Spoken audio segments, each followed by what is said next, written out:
Results, now comes the task for matriculants to book themselves a place in a reputable institution for higher learning. Now, while universities have been hailed as the best option, FET colleges continue to be a very good alternative. To explore the discussion of universities versus FET colleges, we are joined by the Minister of Higher Education and Training, Dr. Nzimande. Minister, so good to have you. Welcome to Morning Live and compliments of the New Year. Yes, good morning, Leanne, and same to you. Compliments of the New Year to you, the team, and the viewers. Thank you very, very much. I've heard of you speak of FET colleges so much and trying to say, listen, this is a massive option for you. Why do you think there is such a massive demand for universities as opposed to FET colleges?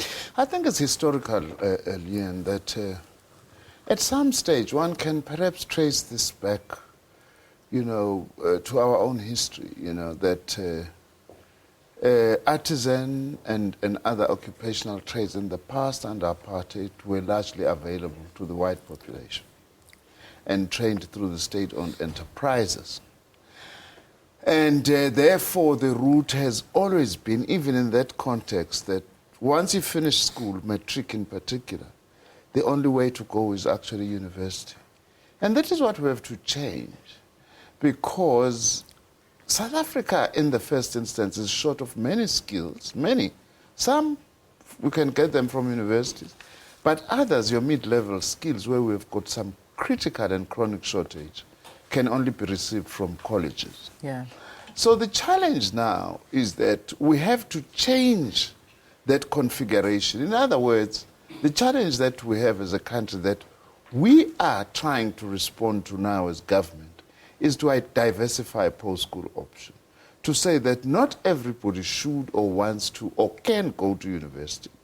But if we widen the other options, we are quite convinced that if we widen the options, diversify, improve quality in FET colleges, and most importantly, bring FET colleges closer to employers, so that you could actually provide work-based experience, thus improving employability, we will be able to deal with this challenge. Some people argue, however, that a university degree holds a lot more credibility. It has a lot more substance to, say, going to an FET college and coming out with a diploma or whatever you get out of an FET college. What do you say to the critics that have this view? Well, you see, that's part also of the history that I'm talking about, that we emphasize the university route. What we are not looking at as well is that despite the many challenges that are facing colleges, already with this emphasis that we are putting on colleges, there are some good stories to tell there. There are colleges that have got very close relationship with employers. Let me give you one. The Ekurhuleni West College has got a very close relationship with those hotels around OR Tambo International Airport. There are students who do hospitality, they do their training there, and they just get taken like that every year. We have got a college like Umfolozi in KwaZulu-Natal, which has got relationship, for instance, with SAPI and Mondi, which has sponsored their workshop to actually train artisans that are needed there. Those students do not battle at all. They get trained and they get jobs immediately. So what we have tended to do is only then to emphasize this one route and not take into account some of the positive developments that are happening on the FET college side, which are the things that we need to explore. Of course, we are under no illusion that there's still lots of unevenness. So is the situation with our universities, by the way. We've got very good universities, but other universities are still battling. Colleges also, we have the same. So the challenge is to uplift everything. And also, Leanne, I think it's important to also say to employers, particularly because there are some employers who really talk very carelessly, to say, government is not giving us the graduates we want from the colleges and so on.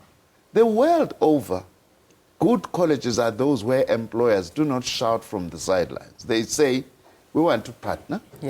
We want to adopt colleges. We want to provide workplace experience and so on. That's why countries like Germany, for instance, have got such a highly successful technical, vocational education. Look at the products that they actually produce, because employers take it upon themselves to move towards colleges. In South Africa, we tend to have more employers who only shout at government. Quality of our education system, particularly vocational, is as good as a partnership that we are able to forge with employers. Do we communicate this to students at a high school level? Because I mean that in reality is exactly what is needed. Is there career guidance? Is there that sort of planning of your life when you're there and saying you don't need to go and get a BCom. Go and do this. This is where you're almost guaranteed of a job, as opposed to getting this degree and hoping and praying that you get a job. Yes, we do need to communicate this at school level. We're not yet there, Leon. Yeah. It's something that together with the Minister of Basic Education, we are saying it actually needs to be addressed. We have started on our side.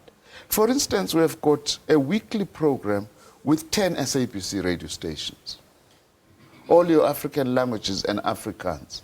Each one 30 minutes per week. So we have 300 minutes with SABC on career guidance, you know, where we're actually talking to our youngsters to schools.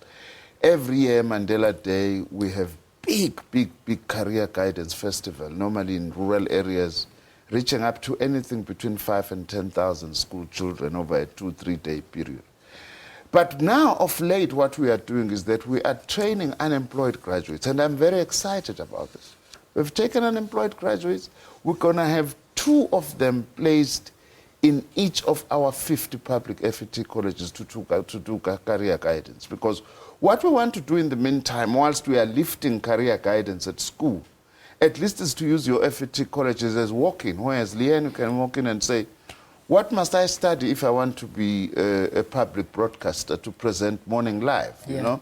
Then you are able to be told this kind of background that you need and so on. But you are right, career guidance is going to be important, but we have now, over the last 3 to 4 years since the establishment of our department, also have had a year before each time what we call Apply Now campaign, for instance, which we normally start around May of each year, and we try to reach out through radio, through media, through visits, you know, to as many schools as possible to actually say, we are not only saying apply, but here are the options, here are the opportunities that are there that this government is providing. All right. Minister, before I let you go, our next interview that we are going to do in a short while is focusing in on these fly-by-night institutions where we have got these reputable universities and FET colleges around the country, and yet there are these institutions that come up and swindle money out of the vulnerable, and they offer nothing.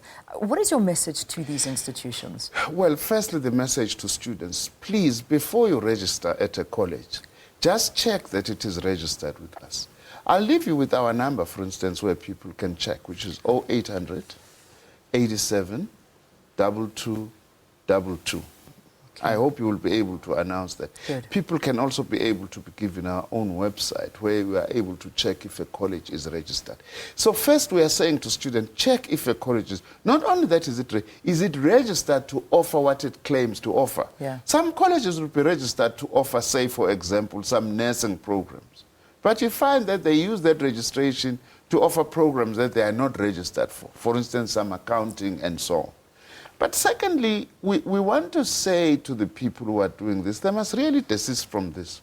We are working with the police to actually identify these colleges and act on them. The problem at the moment is that we are not being very successful with arrest, with conviction, because it's something that has actually not been adequately followed up. That's what we are discussing with the ministers in the criminal justice system, that we've got to nail these people, because if we don't deal with fly-by-night colleges, our entire education system is going to have credibility problems. Yeah. Not only internally, but even internationally. Yeah. But students, we think, can play a very good role, as well as parents and other members of communities who are aware of fly-by-night. They must but they must please inform us about this so that we are able to deal with this. But in the end, Leanne, we know it's only when we have adequately increased and diversified credible public post-school education and training institutions that in the end we'll be able to defeat the scourge of these chancers who are taking money from our communities, you know, when they are not registered to do so. Dr. Blade Nzimande, it's been a pleasure speaking to the Minister of Higher Education and Training, talking about universities, higher institutions, FET colleges, and now, importantly, ending off this discussion, talking about these fly-by-night institutions that are illegal. We're going to take this conversation further in my next interview, so stay tuned. Thank you again, Minister. Thank you.